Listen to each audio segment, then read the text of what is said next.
النهارده حلقتنا مختلفة شوية، فالنهارده احنا في بطولة ايجيبت تشيس اكاديمي في نادي الجزيرة، عملنا لقاءات مع صناع المحتوى، عملنا لقاءات مع المدربين واللعيبة والناشئين، وسألناهم سؤال بسيط: مين أفضل؟ ماجنس كارلسن ولا كاسباروف؟ اسمك ايه؟ معز ابو فتوح. مين أفضل بالنسبة لك؟ ماجنس كارلسن ولا كاسباروف؟ لا هو بصراحة ماجنس طبعا في فرق بيفرق ما بين العصور، يعني في العصر وعصر، بس لو جينا لعبوا بعض طبعا ماجنس هو اللي يكسب، بس انا الصراحة شايف كاسباروف هو اللي بيكسب، يعني كاسباروف احسن من ماجنس بالنسبة لي عشان هو كسب كمبيوتر برضو ولعب، يعني هو اللي عنده خبرة اكتر، فانا بختار بصراحة كاسباروف. مين أفضل بقى؟ كاسباروف ولا تال؟ تال طبعا، ملك التضحيات، ملك البرجانات، ملك الدماغ، ملك الشطرنج كله. اسمه احمد.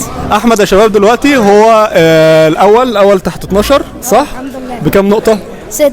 6 بسم الله ما شاء الله. دي البطولة كام ليك؟ رابعة. الرابعة بسم الله ما شاء الله. احمد من بيج فان للصفحه، فطبعا احب اشكره على حاجات زي كده، ده الشرف ليا، واحب اسالك كام سؤال. تمام؟ مين افضل تال ولا لا مين افضل كاسباروف ولا ماجنس كارلسن؟ بص صراحة هو كاسباروف طبعا هو يعني حد جامد، بس ماجنوس كارلسن ما بينساش ما شاء الله الذاكرة بتاعته، بيشوف حاجة بيحفظها، فبقول ماجنوس كارلسن أحلى. ماشي، مين بقى الافضل دلوقتي؟ ماجنس كارلسن ولا تال من الناس القديمه؟ لا الصراحة تال بيموت، عنده سم في التضحية. اسم حضرتك ايه؟ عبد الله. بجد؟ مين افضل بالنسبه لك؟ ماجنس كارلسن ولا كاسباروف؟ كاسباروف طبعا. مين افضل؟ كاسباروف ولا تال؟ ماجنس كارلسن. معنا كابتن عمر، تمام، مدرب في ايجيبت تشيس اكاديمي، صح؟ صح ولا غلط؟ سهلا. لا اهلا وسهلا. هنساله كام سؤال كده صعبين عليه، مش هيعرف يجاوب، بس عاوزين نشوف اجابته. ماجنس كارلسن ولا كاسباروف؟ مين الافضل بالنسبه لك؟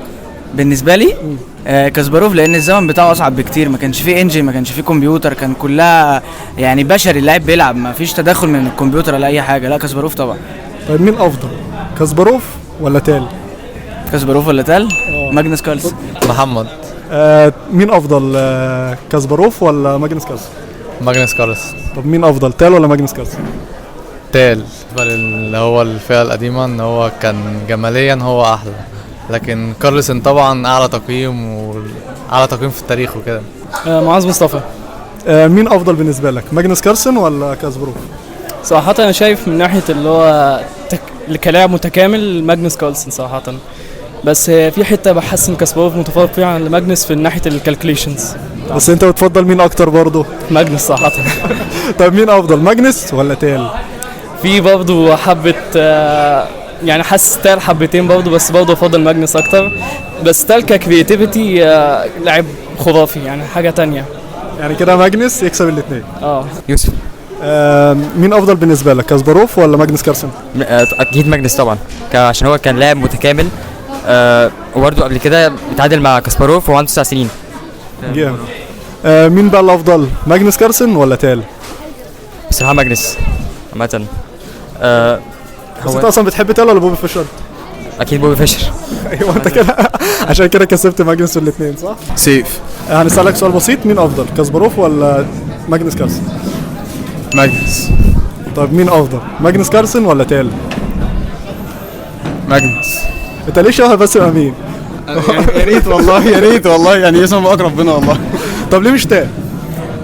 عشان انا شايف ان ماجنس اسلوب لعبه يمكن ما اعتقدش ان حد هيتكرر في التاريخ بيلعب بنفس الاسلوب ده، بان هو بيقدر يحول اشكال التعادليه لمكسب بشكل صعب وغريب، يعني فدي حاجه مستفزه بعض الاحيان يعني.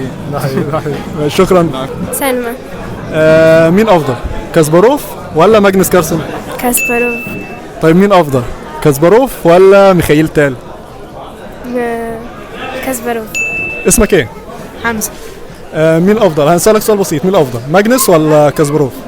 ماجنس. طيب مين افضل؟ ماجنس ولا ميخائيل تال؟ ماجنس. علي. علي دلوقتي هنسألك سؤال بسيط: مين افضل؟ كاسباروف ولا ماجنس كارلسن؟ كاسباروف ولا ماجنس كارلسن؟ ماجنس. ماجنس. طيب مين الافضل؟ ماجنس ولا ميخائيل تال من الناس القديمه؟ لا ميخائيل تال. معنا افضل صانع محتوى هو اللي هيقدم نفسه. آسر تشيس انالايزر. اهلا وسهلا. مين افضل؟ ماجنس ولا كاسباروف؟ ماجنس. ليه؟ مع ان ماجنس الاثنين كانوا زي بعض. وانا معاك ان ده كان في عصر الانجنز وده ما كانش عنده الانجنز قوي، ولكن ماجنس بيطلع فعلا من مواقف متعادله مكسب وبيعمل حاجات انت ما بتبقاش متخيلها. انت ماسك انجن، انت لو بتلعبه بانجن ممكن ما تعرفش ده حقيقي. تكسبه يعني. ده حقيقي. طيب مين افضل العاطفي مش في اللعب؟ ماجنس ولا ميخائيل تال؟ ميخائيل تال. طب ولو لعب؟ لو لعب ماجنس. زي ما بقول لك برضو المقارنه مش هتبقى فير قوي لان عشان الاثنين ما لعبوش بعض والزمن كان مختلف. زي ما قلت لك الانجنز ده بيذاكر بانجنز، ده كان بيذاكر مع نفسه، يقعد على البورد كده ويجي الناحيه الثانيه يرد على نفسه. طب انهي الاصعب؟ الاصعب اكيد ان مفيش انجن، مفيش حاجه تساعدك. ده غير كمان في نقله انت ممكن تعرفش صح ولا لا، انت تكمل مع الانجن 6 نقلات تعرف ليه صح. مفيش الكلام ده وانت مفيش انجن، بتقعد تجرب مع نفسك. بس شرفت بيك حبيبي. انا اكتر والله. صديق الراجل ده 100 صديقي. عبد الرحمن. اسالك سؤال بسيط، مين افضل ماجنس ولا كاسبروف؟ والله على حسب يعني. كاسبروف كان بيلعب مواجهات عالميه اكتر فهو كان يعتبر الاحسن، بس ماجنس يعتبر احسن عشان من وهو صغير حتى كان اتعادل مع كاسبروف لما حصل لقاء كده بينهم وهو لسه عنده مش عارف 14 سنه او 12 سنه حاجه كده. فهو من زمان وهو كويس جدا وفي مواقف كتير بيعرف ان هو يحول مثلا اي موقف تعادلي لفوز او كده. ده حقيقي. طيب مين افضل بقى دلوقتي، ماجنس ولا ميخائيل تال؟ مش عارف، بس اعتقد ممكن يكون ماجنس برضه عشان موهبه، بس برضه ميخائيل تال ما كانش معاه الحاجات اللي تساعده زي ماجنس. يعني ماجنس كان عنده حاجات كتير. تفتكر لو توفرت الحاجات دي كان ممكن ميخائيل تال يبقى ميخائيل تال كان ممكن يبقى احسن بكتير.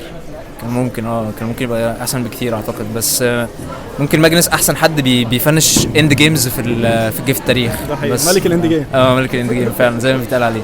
بس